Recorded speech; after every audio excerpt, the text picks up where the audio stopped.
Hello everyone, मैं हूँ विशाल। आप सबको मेरा नमस्कार। आज मैं एक नई क्लास कराने जा रहा हूँ जिसमें मैं आज टैली से जुड़े हुए 3 तरह के अकाउंट्स की बात करूँगा और कैसे हम इन अकाउंट्स के माध्यम से अपने ट्रांजैक्शन को क्लियर कर सकते हैं, ट्रांजैक्शन को समझ सकते हैं कि कौन सा अकाउंट हमारा किस तरह के अकाउंट में आता है या जुड़ता है। तो उन्हीं सब चीज़ों की बात करने जा रहा हूँ, तो ध्यान से समझिएगा मेरी बात को। चलिए शुरू करते हैं आज की क्लास।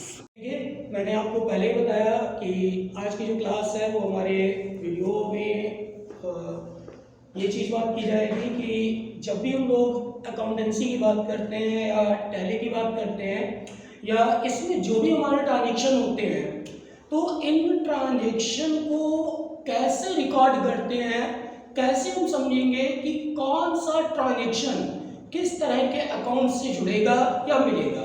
हालांकि मैंने आपको ये नोट्स पहले ही बता दिए हैं, बात है अब समझने की और इन्हें जानने की। सबसे पहले मैंने बात की है अपने पर्सनल अकाउंट की, और पर्सनल अकाउंट में हमने आपको बताए हैं कि these are accounts individual body of persons and personal representative account with whom a trader deals। मतलब ये ऐसे अकाउंट्स होते हैं जो किसी एक व्यक्तिगत इंसान की बात जो की जाए, किसी बॉडी ऑफ पर्सन की बात की जाए, या किसी भी ऐसी चीज की बात की जाए जो खुद की अपनी एक पहचान को दर्शाता हो। जैसे अगर हम किसी व्यक्ति की बात करें, मेल हो फीमेल हो उससे मतलब नहीं, जैसे हमने कहा आकाश एक नाम है ना, तो ये हमारा पर्सनल अकाउंट में जाएगा। हम बात करें रमेश, रमेश हमारा एक व्यक्ति है, पर्सनल अकाउंट में जाएगा। हमने कहा कविता, कविता एक नेम है, पर्सनल अकाउंट में जाएगा।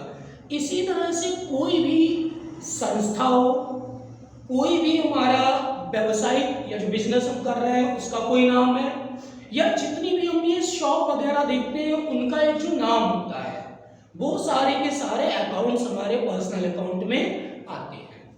जैसे हम अगर कहें साईं कंप्यूटर संस्थान, तो ये भी हमारा एक पर्सनल अकाउंट में जाएगा। हम अगर किसी भी तरह की संस्था की बात करें, जैसे हम अगर किसी भी तरह की बैंक की बात करें, बैंक भी एक संस्था मानी जाती है, जैसे बैंक ऑफ इंडिया, ये भी हमारा पर्सनल अकाउंट। ठीक, LIC लाइफ इंश्योरेंस कंपनी, ये भी हमारा पर्सनल अकाउंट होगा। साथ ही साथ हमने जैसे आपको पिछली क्लास में एक बात बताई थी कि जब भी हम अपना बिजनेस स्टार्ट करते हैं, जब भी बिजनेस स्टार्ट करते हैं, तो बिजनेस को स्टार्ट करते टाइम जो शुरुआत में हमारा पैसा लगता है, जैसे हिंदी में हम लोग पूंजी और इंग्लिश में कैपिटल बोलते हैं, तो ये कैपिटल भी हमारा पर्सनल अकाउंट में आता है। बात समझ आई? जैसे अभी हमने आपको बताया किसी भी तरह के नाम की बात करें, जैसे हमने कहा अशोक, ठीक, या हमने कहा कविता, ठीक, या किसी भी तरह की बैंक की बात करें, जैसे हमने कहा SBI, ठीक, या PNB यानी पंजाब नेशनल बैंक, तो ये सारी चीजें हमारे पर्सनल अकाउंट में आती हैं।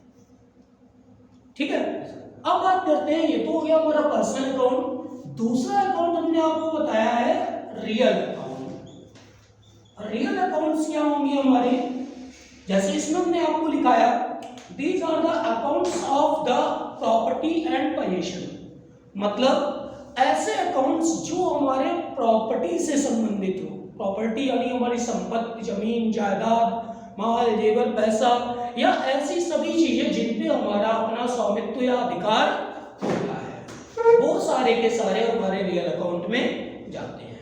जैसे हम कहें कि हमने एक खेत देखा या खरीदा, खेत वो हमारा रियल अकाउंट में जाएगा।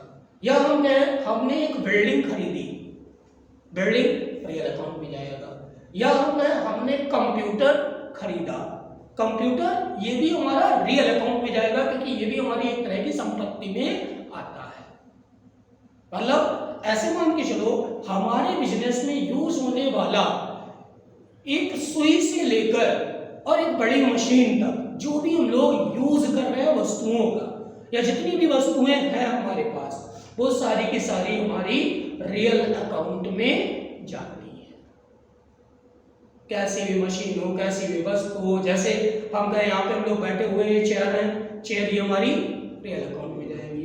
रखा हुआ पोडियम रियल अकाउंट में जाएगा, लगा हुआ बोर्ड रियल अकाउंट में जाएगा, लगे हुए फैन रियल अकाउंट में जाएंगे। हमारी संपत्ति, जमीन जायदाद, घर मकान, यहाँ तक कि हमारा कैश जो हम लोग रोज बेस पे यूज करते हैं, चीजें खरीदते हैं, ठीक है, तो हमें जो कैश देना पड़ता है, तो ये सारी चीजें हमारी रियल अकाउंट में जाती है। ठीक है, जैसे एग्जांपल इसके यहाँ पे बताया गया है, जैसे अभी हमने बताया हमारा कैश हो गया, ठीक, हमारी एसेट्स हो गए, जितने भी एसेट्स की बात करेंगे, एसेट्स मतलब संपत्ति, जो भी हमारी संपत्ति होगी, जैसे कंप्यूटर, ठीक, या हम बात करें फैन, ठीक, हम बात करें बिल्डिंग, ठीक, तो ये सब के सब हमारे रियल अकाउंट में जाएंगे।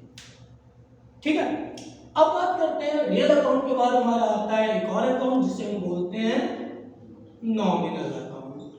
अब ये नॉमिनल अकाउंट क्या होते हैं?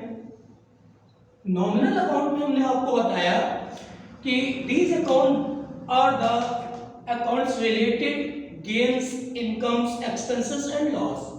मतलब ये अकाउंट्स क्या है कि जितना भी हम लोग गेन्स की बात करें, गेन्स मतलब जितना भी हमारा मुनाफा हो, फायदा हो, जो भी हमें प्रॉफिट मिले, या जितनी भी हमारी इनकम हो हमारे बिजनेस में, ठीक, या हमारे बिजनेस में जितना भी लॉस हो यानी घाटा हो, या हम जितना भी खर्च करते हैं, वो सब का सब हमारा जाता है नॉमिनल अकाउंट में। जैसे फिर से एक बार हम कहें हमने बिजली का बिल दिया, तो ये एक एक्सपेंस है, क्योंकि है क्या, जैसे मान लेते हैं हम कहें हमने फर्नीचर खरीदा, बस समझिएगा, हमने कहा हमने फर्नीचर खरीदा, तो फर्नीचर खरीदा और पैसा दिया, ये हम खर्च में नहीं रखते। क्यों नहीं रखते?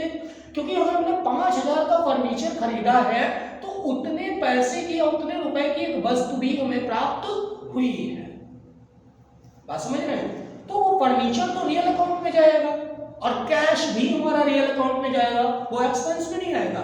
एक्सपेंस क्या है? जैसे हमें कहीं से कोई सर्विस मिली, हमने कहा हमने बिजली यूज की, तो हमें इलेक्ट्रिसिटी मिल रही है, बल्ब यूज कर रहे हैं, फैन यूज कर रहे हैं, तो इसका हमें ये एक्सपेंस करना पड़ रहा है, मतलब ये खर्चा हमें देना पड़ रहा है, ये हमारा एक्सपेंस में गिना जाएगा। या हम कहें हमने रेंट दिया, किसी चीज का किराया दिया, ठीक है, तो जितने भी हमारे खर्च होंगे वो सब नॉमिनल अकाउंट में आएंगे। या हम ये कहें कि जितना भी हमारा प्रॉफिट होगा, जैसे हम कहें हमें किसी ने डिस्काउंट दिया, हमें मिला डिस्काउंट, अगर, या हम कहें हमें किसी ने इंटरेस्ट दिया, ब्याज दिया, ठीक, या हम कहें हमें किसी ने रेंट दिया, तो ये सारी चीजें हमारी नॉमिनल अकाउंट में आती है। चाहे जितना भी फायदा हो, चाहे जितना भी नुकसान हो, वो सारा का सारा हमारा नॉमिनल अकाउंट में आएगा। ठीक है, जैसे हमने जो जो चीजें बताई, जैसे हमने किसी को सैलरी दी, तो ये सैलरी भी हमारा नॉमिनल में जाएगा। हमने कहा हमने रेंट दिया या रेंट हमें मिला, तो ये भी नॉमिनल में जाएगा। हमने कहा हमें किसी ने डिस्काउंट दिया या हमने किसी को डिस्काउंट दिया, तो ये भी हमारा नॉमिनल में जाएगा। ठीक है, तो ये हमारे 3 तरह के अकाउंट्स होते हैं। एक बार फिर से इनको दोबारा से समझ लेते हैं सारी चीजों को। सबसे पहले हमने बात की पर्सनल अकाउंट की। पर्सनल अकाउंट क्या है कि जब भी हम किसी व्यक्ति, प्रतिष्ठान, संस्थान की बात करेंगे जिनकी अपनी खुद की पहचान है, जैसे कोई व्यक्ति का नाम लिया, अशोक, मोहन, राम, किशन, अनुराग, केशव, जो भी आप नाम ले, या किसी भी तरह की हम बैंक की बात करें, बैंक जैसे bank of India, Punjab national bank, Canara bank, ठीक है, या LIC, या कोई एक दुकान जैसे हम कहें कि खुशबू जनरल स्टोर, वैष्णवी इंटरप्राइजेज, रव इंटरप्राइजेज, गोल्डन कंपनी, तो ये सारी की सारी चीजें हमारी जाती हैं पर्सनल अकाउंट में। ठीक, रियल अकाउंट की बात करें, रियल अकाउंट में हमने बताया कि इसमें हमारी सारी की सारी संपत्ति, सारी की सारी प्रॉपर्टी, सारे के सारे पोजीशंस जिन पे हमारा अपना अधिकार होता है, स्वामित्व होता है, वो सब रियल अकाउंट में आता है। जैसे हमारे पास रखी हुई चेयर, हमारे पास रखे हुए कंप्यूटर, हमारा रखा हुआ फर्नीचर या लिया हुआ फर्नीचर, लगा हुआ फैन, तो जितनी भी वस्तुएं हैं, जितनी भी चीजें हैं, ये आती हैं रियल अकाउंट में। भाई अगर नॉमिनल की बात करें तो नॉमिनल अकाउंट में हमने आपको बताया कि इसमें हमारी कंपनी में या हमारे व्यवसाय में होने वाले सभी तरह के खर्च, जितने भी हम खर्च करते हैं या जितना भी हमें फायदा होता है, ठीक, हमें किसी ने डिस्काउंट दिया है, हमें किसी ने इंटरेस्ट दिया है, हमें किसी ने कमीशन दिया, या हमने कभी किसी को कोई डिस्काउंट दिया या रेंट दिया, ठीक है, तो ये सब का सब हमारा आता है नॉमिनल अकाउंट में, ठीक है।